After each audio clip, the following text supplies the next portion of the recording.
Fenomena politik polarisasi pada pemilu tahun 2019 adalah topik yang sangat menarik untuk dibahas, karena dampaknya masih bisa kita rasakan hingga kini. Sebelum kita membahas mengenai politik polarisasi itu sendiri, sebetulnya polarisasi itu apa sih? Jadi, polarisasi dapat diartikan sebagai terbelahnya masyarakat menjadi dua kubu yang saling bertentangan. Dua kubu tersebut dapat terpecah berdasarkan identitas agama, ideologi, nasionalisme, dan lain-lain. Politik polarisasi selama pemilu 2019 dimanifestasikan melalui label yang mengacu kepada kubu politik tertentu. Pelabelan atau labeling adalah proses yang meresap, terjadi pada level yang berbeda dan dalam arena yang berbeda dari sebuah interaksi melalui konstruksi sosial dan identitas tertentu. Proses pelabelan tersebut menggunakan istilah-istilah tertentu untuk penamaan sebuah opini publik terhadap aktor politik, kebijakan, ataupun tindakan politik tertentu. Penggunaan label kemudian menjadi instrumen dalam membentuk dukungan elektoral. Terdapat beberapa bentuk label yang digunakan dalam masyarakat selama pemilu tahun 2019. Yang pertama adalah umat sumbu pendek dan panjang. Istilah umat sumbu pendek mengacu kepada umat Islam yang reaksioner, mudah terprovokasi, dan intoleran. Sebaliknya, sumbu panjang menggambarkan umat Islam yang lebih moderat dan toleran. Yang kedua adalah cebong. Istilah ini merujuk pada kelompok atau individu pendukung paslon Jokowi Amin. Dapat juga mengacu kepada pihak tertentu yang mengkritik kepada lawan politik dari Jokowi Amin. Terakhir adalah kadrun yang berarti kadal gurun. Istilah ini mengacu kepada kelompok atau individu tertentu yang tidak mendukung atau bahkan anti terhadap paslon Jokowi Amin ataupun mereka yang mengkritik pemerintah. Dapat juga diajukan kepada pihak yang mendukung ideologi keagamaan tertentu seperti khilafah. Kemunculan politik polarisasi dan label dalam masyarakat tentunya tidak terlepas dari beberapa latar belakang tertentu.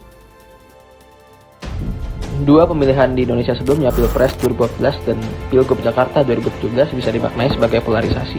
Dalam dua peristiwa itu, diskursus media sosial mendorong perpecahan dalam masyarakat. Pada 2014, Jokowi dan Prabowo berkampanye dengan berapi-api dan kedua kandidat digambarkan sebagai orang yang sangat berbeda dengan satu sama lain. Banyak aktivis hak manusia melihat kemenangan Jokowi atas Prabowo sebagai kemenangan demokrasi atas otoritarianisme. Jokowi mungkin telah mengecewakan para aktivis selama masa jabatan pertamanya, tetapi pesan-pesan kampanye berbau polarisasi sebetulnya sudah terdeteksi sejak 2014. Nah, kemudian lanjut ke tahun 2017, di mana dalam Pilgub Jakarta itu sukses mengubah Islam sebagai fokus kampanye dan merehabilitasi istilah pribumi. Dan media digital pun di sini juga menjelma menjadi ruang yang kian penting bagi orang Indonesia untuk berdebat dan membahas isu-isu ini.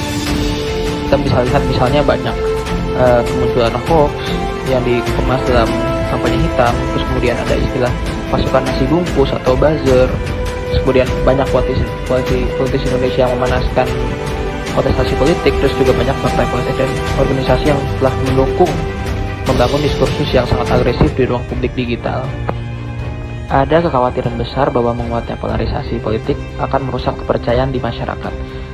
Sikap saling percaya merupakan elemen dasar dari modal sosial bagi demokrasi. Banyak penelitian telah membuktikan bahwa sikap saling percaya antar warga adalah fondasi mikro yang akan mendorong anggota masyarakat untuk berpartisipasi dalam proses politik. Kemudian karena itu, terkikisnya sikap saling percaya warga dikhawatirkan akan berpengaruh pada keengganan masyarakat untuk berpartisipasi dalam proses politik. Rendahnya partisipasi politik seperti rendahnya penggunaan hak pilih akan berpengaruh pada rendahnya mutu demokrasi. Dan ini akan berlanjut pada pemilu 2024 tentang yang akan terancam menjadi politik pasca kebenaran atau post-truth, yakni akan banyaknya hoax, disinformasi, berita bohong, misinformasi, dan politik identitas.